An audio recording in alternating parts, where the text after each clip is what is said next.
In today's video, I'm going to teach you how to sum values based on the selection of a drop-down list in Google Sheets.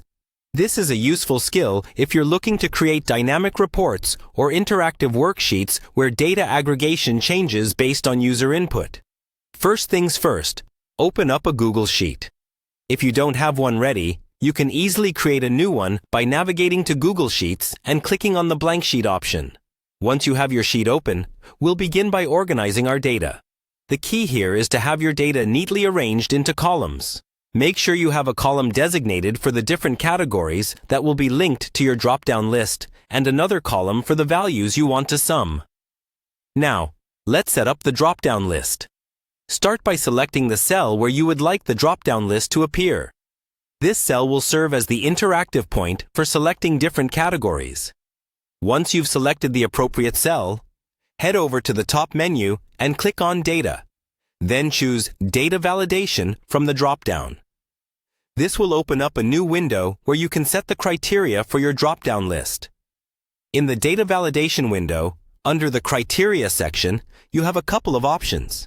You can either choose List from a range, if you already have a range of categories laid out in your sheet, or you can opt for List of Items, to manually type in the items you'll be selecting from.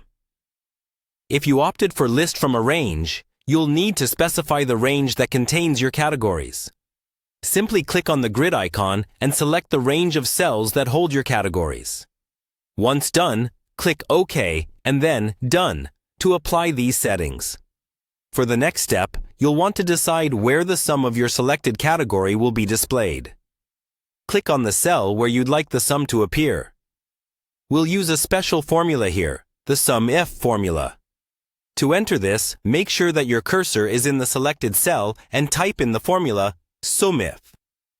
This formula allows you to sum up values in a specific range based on the criteria you specify, which in this case is the category selected from the drop-down list. Now, when you go back to the drop-down list cell and select a different category, you'll notice the SUMIF formula automatically updates to display the sum of values corresponding to that selected category. It's really that simple. By following these steps, you've now set up a responsive and interactive way to sum your data in Google Sheets based on a user's selection. This method can be incredibly useful for creating more interactive dashboards or simplifying complex data analysis tasks. I hope you found this tutorial helpful, and thanks for watching.